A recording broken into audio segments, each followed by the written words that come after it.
Well, it's about 2 weeks before the end. This is going to be my last video.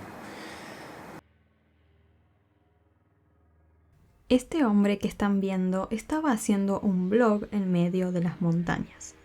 En ese mismo momento, en su casa, se encontraban su esposa e hija esperándolo con mucho amor.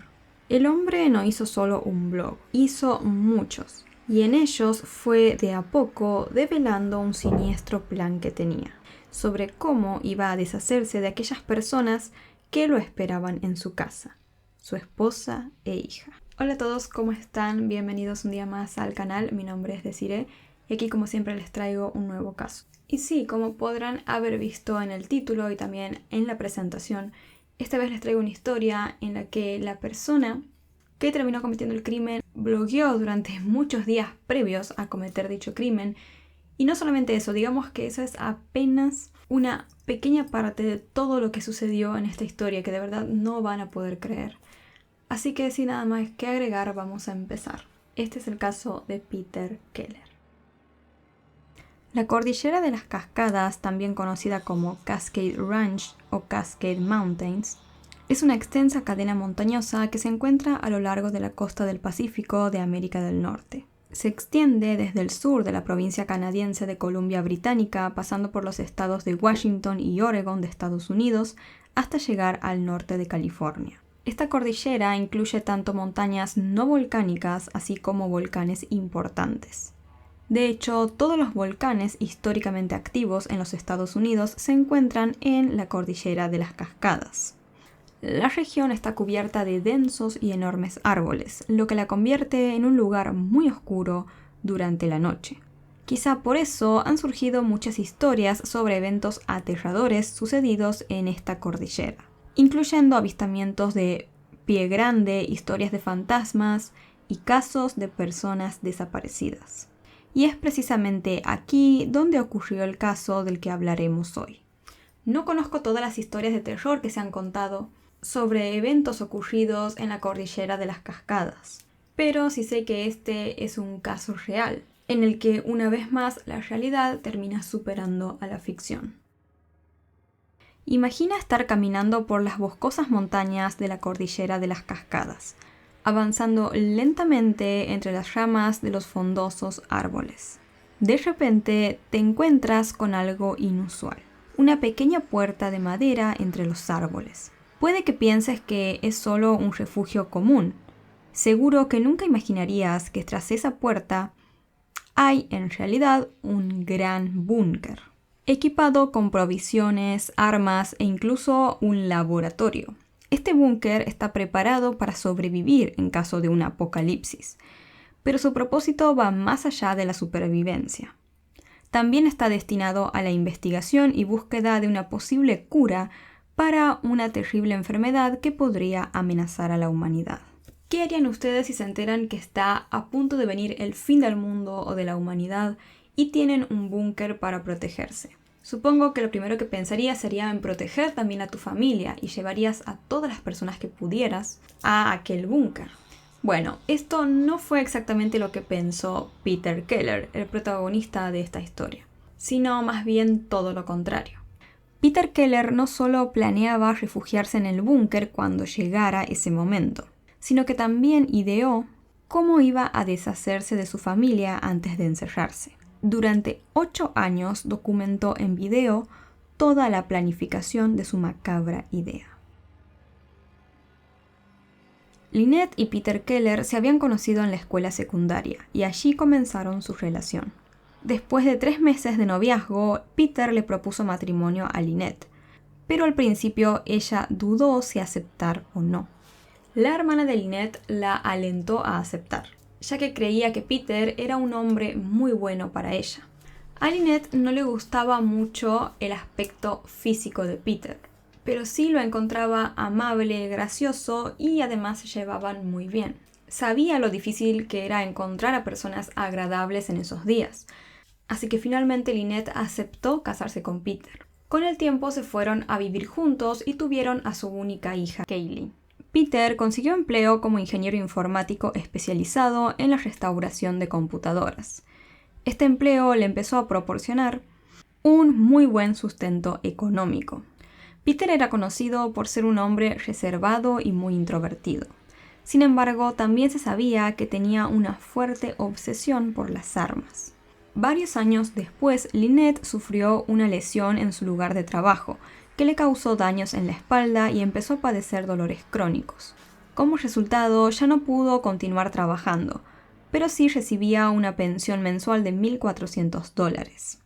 A pesar de contar con esa ayuda financiera, Lynette se sentía un poco mal por no poder contribuir más económicamente al hogar.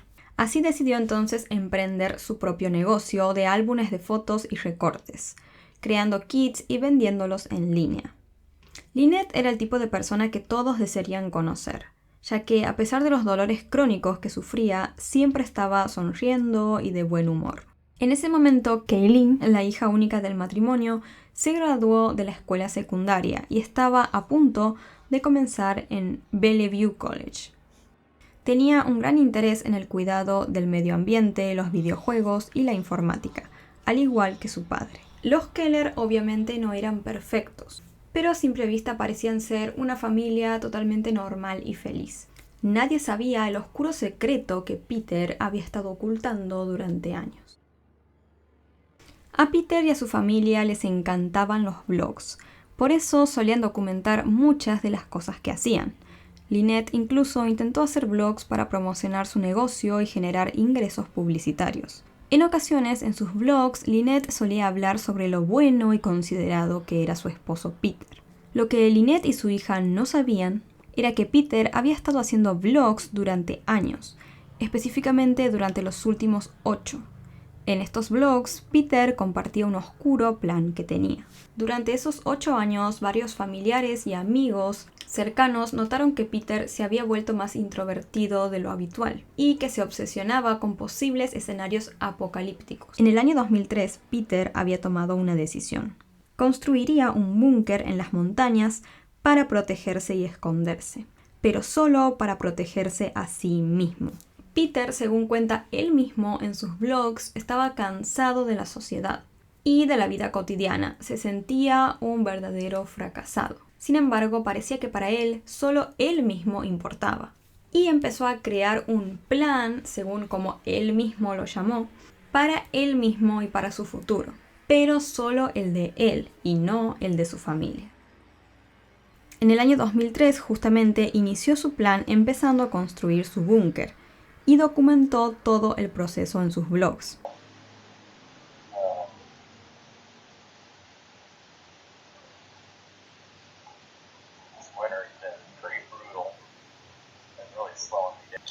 Today we're hauling up a 55-pound pack, basically a big bottle full of beans that's about 45 pounds, and some winemaking stuff, and then just a little gun and pack. Really got a lot of stuff up. I mean, basically I can last months up here without it. Peter excavó en el interior de una montaña, eligiendo una zona ubicada aproximadamente a 1 hora de caminata fuera del sendero. Allí Peter creó un amplio espacio. Construyó una especie de cabaña de troncos de madera de 2 pisos, con varios niveles y habitaciones separadas. Equipó las habitaciones con colchones de aire, almohadas, mantas y ropa para mantenerse cómodo. Le construyó al búnker también una despensa bien abastecida, una cocina equipada, un dormitorio, un horno, áreas de limpieza, cuartos de almacenamiento, entre otros más. Peter incluso instaló electricidad y creó un sistema de agua corriente que provenía de un pequeño arroyo cercano, a través de tuberías de PVC. También almacenó botellas de agua, vodka, Coca-Cola y llenó un balde con sus dulces favoritos. Además, aseguró tener cubiertas todas las necesidades diarias de higiene, como papel higiénico, etc. Peter iba todos los fines de semana y trabajaba 9 horas sin parar construyendo su búnker. Y no siempre iba solo, a veces llevaba consigo al perro de la familia llamado Dino, un hermoso perro negro. Peter así trabajó en su búnker todos los fines de semana durante 8 años seguidos. Durante esos 8 años, como les conté, también bloqueó todo el proceso de creación del búnker y también los problemas que iba teniendo. Y quizás para este punto ustedes se estén preguntando si su familia sabía lo que él estaba haciendo. Digo, si durante 8 años se ausentaba todos los fines de semana, su familia algo debería haber sospechado. Su esposa e hija sabían que Peter estaba construyendo un búnker, pero creían que lo hacía como un pasatiempo inocente. En ocasiones a Lynette sí le molestaba que Peter gastara tanto dinero en herramientas y materiales de construcción, ya que a veces utilizaba fondos destinados para cubrir necesidades básicas de la familia para el búnker. Sin embargo, más allá de eso, su familia no se molestaba ni sospechaba nada extraño. Mucho menos su esposa e hija sospechaban que Peter estaba planeando deshacerse de ellas una vez que terminara el búnker y refugiarse solo allí. Well, it's about 2 weeks before I finally drop out of society and start this project.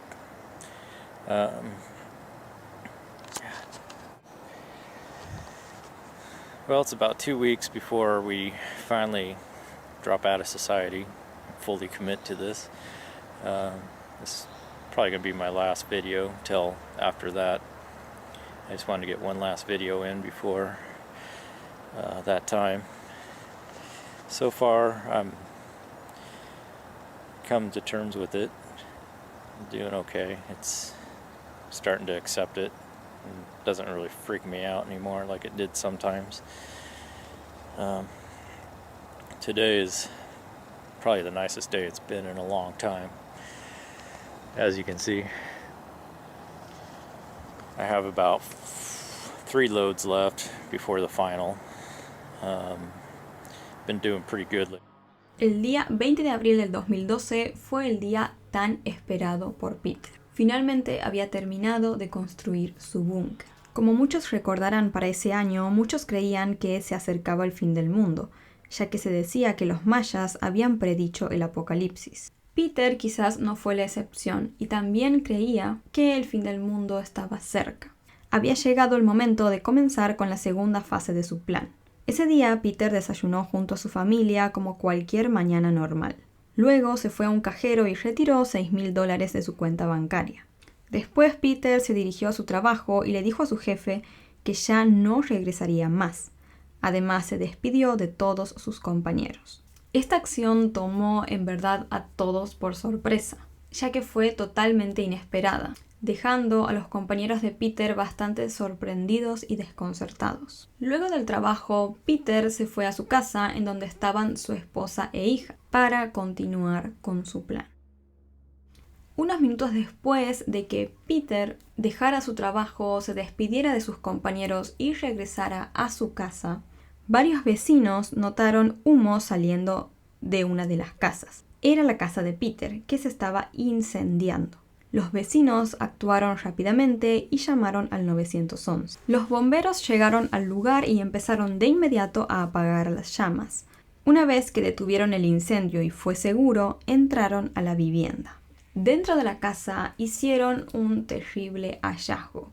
Encontraron 2 cuerpos humanos. No tardaron mucho en descubrir que se trataba de los cuerpos de Lynette Keller, de 41 años, y de su hija Ken, de 18 años. Pero estas mujeres no habían fallecido por las llamas, es decir, por el incendio. Ambas tenían heridas de bala, es decir, habían sido asesinadas. El perrito de la familia, Dino, quien había acompañado en numerosas ocasiones a su dueño Peter a las montañas a construir el búnker, lamentablemente también apareció muerto dentro de la casa. El único miembro de la familia que no estaba por ningún lado era Peter Keller. Los bomberos y los investigadores que ingresaron a la casa también descubrieron 3 bidones de gasolina cuyo contenido había sido esparcido por toda la casa, con la intención de propagar el fuego. Por lo tanto, esto significaba que el incendio también había sido provocado intencionalmente. Además, las autoridades dentro de la casa encontraron una bomba casera que por alguna razón no había explotado. Entonces, la casa de la familia Keller era claramente la escena de un doble crimen. Así que los investigadores empezaron a recolectar todas las pistas que pudieron del lugar. Uno de los elementos de interés que tomaron fue un disco duro que le pertenecía a Peter, un elemento que luego sería clave en la investigación. En aquel disco duro estaban todas las pruebas detrás de este doble crimen. Las autoridades, por lo tanto, dedujeron que el asesino, al intentar incendiar y quemar la casa, estaba buscando realmente que se quemaran todas las pistas que había allí en su contra. Pero al menos esa parte de su plan le había terminado saliendo mal, ya que algunas cosas sí sobrevivieron al fuego, como por ejemplo los cuerpos de sus víctimas y ese importante disco duro. Dentro de ese disco duro habían múltiples archivos de Peter Keller y de su búnker, fotografías que habían sido tomadas a lo largo de esos 8 años que llevó a construir el búnker, mapas, planos dibujados a mano del búnker, e incluso también hallaron unos dibujos de una habitación donde Peter planeaba construir un laboratorio para estudiar virus y nanobots. Los nanobots en nuestros tiempos se están experimentando y probando principalmente en el campo médico. Se intenta que los mismos ingresen al cuerpo humano y, por ejemplo, destruyan células cancerosas. Con toda esta información, para la policía no había ningún tipo de duda de que el asesino era obviamente Peter Keller. Como les comenté, Peter no estaba en la casa de la familia, era el único miembro que no se encontraba allí. Y no era muy difícil deducir en dónde podía estar escondido. Claramente en su búnker. Gracias a las fotografías y planos encontrados dentro del disco duro, las autoridades sabían cuál era más o menos la ubicación del búnker de Peter Keller. Para ir a buscar el búnker, las autoridades llamaron a refuerzos, incluyendo un equipo SWAT, que es una unidad de policía de élite incorporada en varias fuerzas de seguridad. Sin embargo, como mencioné al principio, la zona en donde se encontraba el búnker era complicada y de difícil acceso. Y que mientras exploraban las montañas, subían las colinas y demás, 2 miembros del equipo SWAT sufrieron de deshidratación, mientras justamente escalaban esas montañas, y no pudieron continuar con su tarea. Los miembros restantes del SWAT buscaron el búnker de Peter Keller durante aproximadamente 7 horas, hasta que finalmente notaron un arroyo en un área muy similar a las fotografías encontradas en el disco duro de Peter Keller.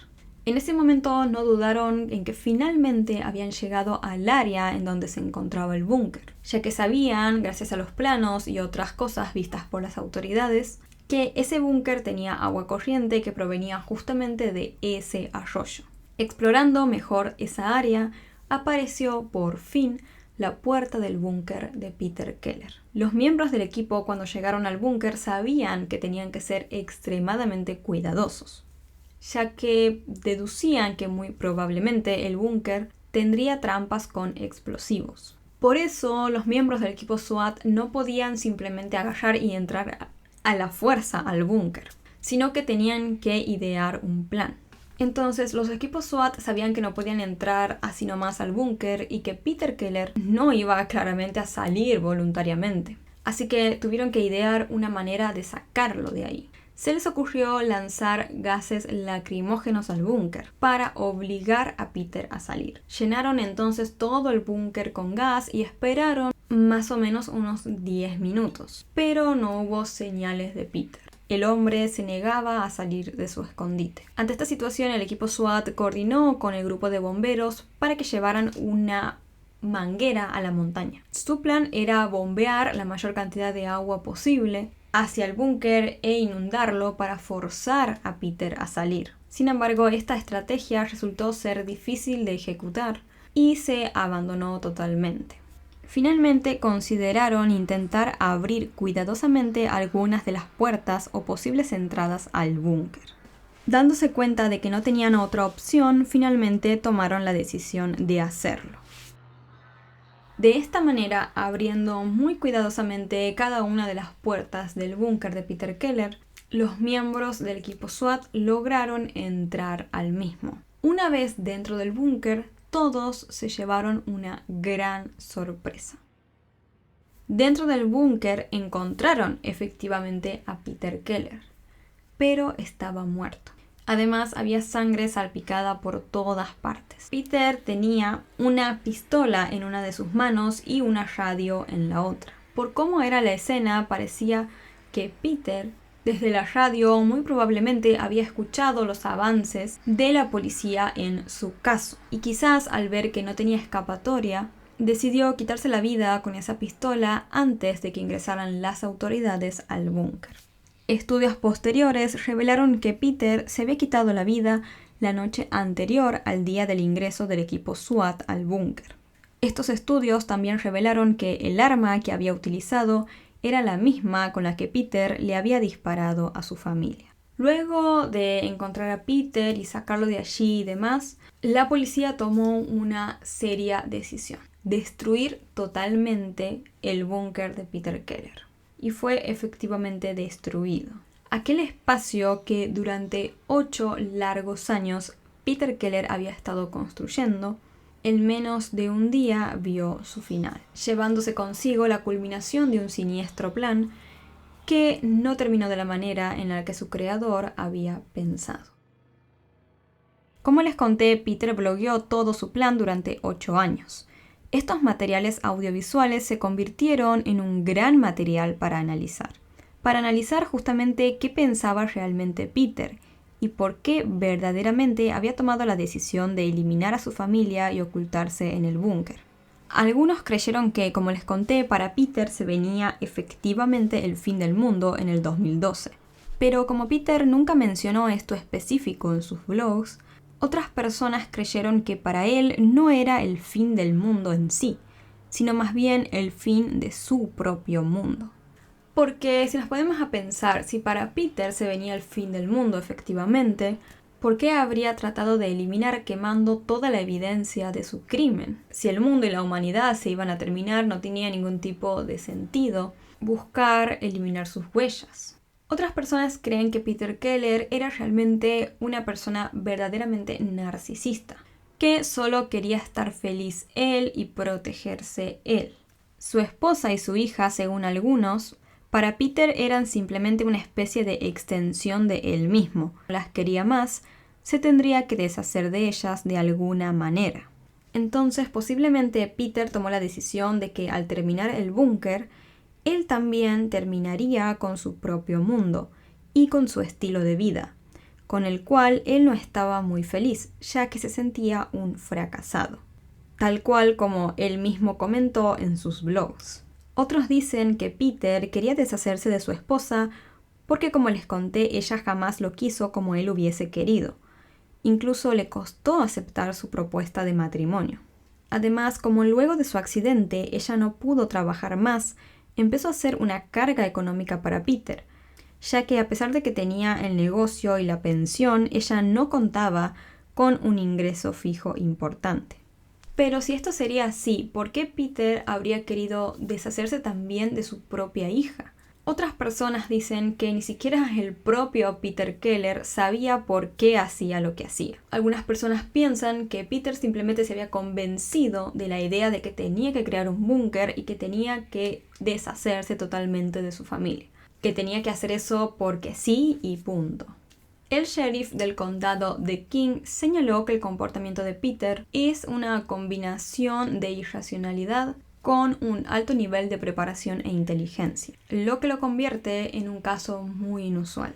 La presencia de la idea de un laboratorio de virus y nanobots en el búnker plantea una incógnita adicional en este caso intrigante. ¿Cuál era el propósito de este laboratorio y por qué Peter quería crearlo?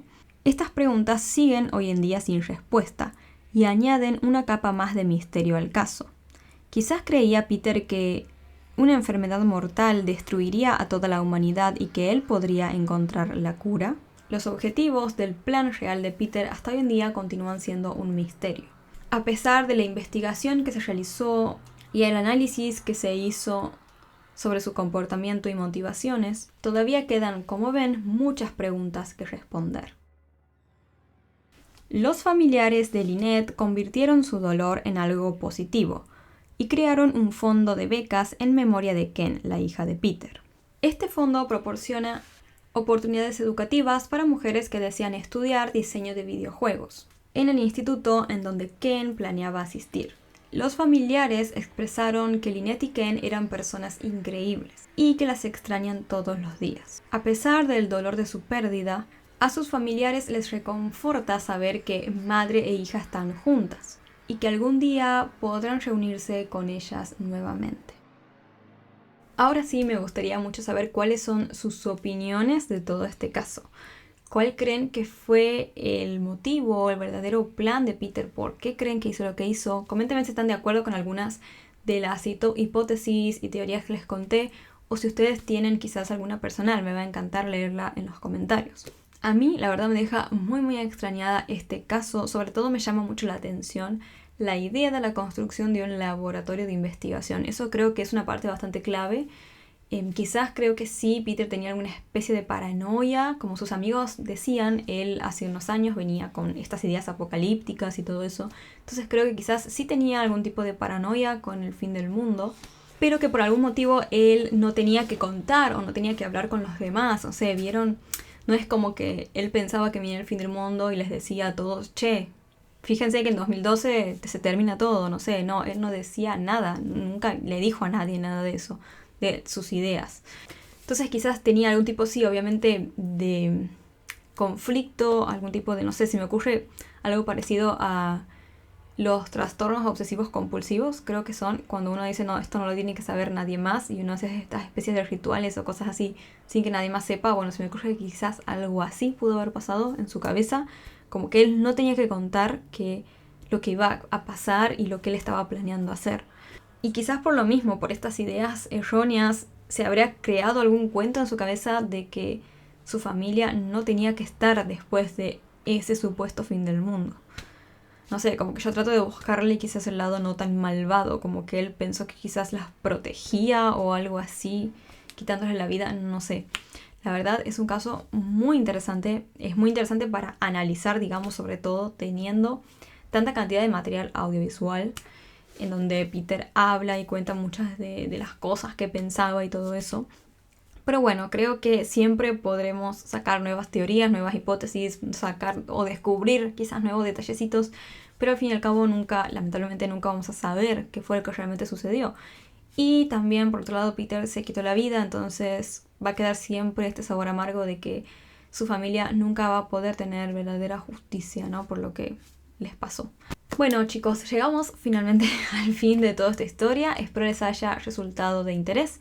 Si les interesa en general este tipo de contenido, no olviden suscribirse al canal y activar la campanita de notificaciones para que YouTube les avise cada vez que suba un nuevo video. Antes de irme, les dejo como siempre por acá mis redes sociales, por acá un botón para que puedan suscribirse y por acá abajo videos o listas de reproducción recomendadas para ustedes. Como siempre, les dejo en la descripción el link a mi botón de donaciones de PayPal. Y si ustedes quieren colaborar con el canal pero no les gusta PayPal o lo que sea, como siempre está el botón de super gracias que está siempre abajo en los videos. Muchas gracias a todos los que realizan sus donaciones, de verdad, muchísimas gracias. Estoy pensando en destinar un porcentaje de esas donaciones a una cosa, bueno, que ya les voy a contar. Tengo que ver bien cómo lo voy a hacer y todo eso, pero bueno, es algo que tengo muchas ganas de hacer, así que bueno, ya les voy a traer novedades de eso. Así que bueno, esto fue todo por hoy. Muchas gracias por verme. Les mando un beso enorme, cuídense mucho y yo los veo la próxima.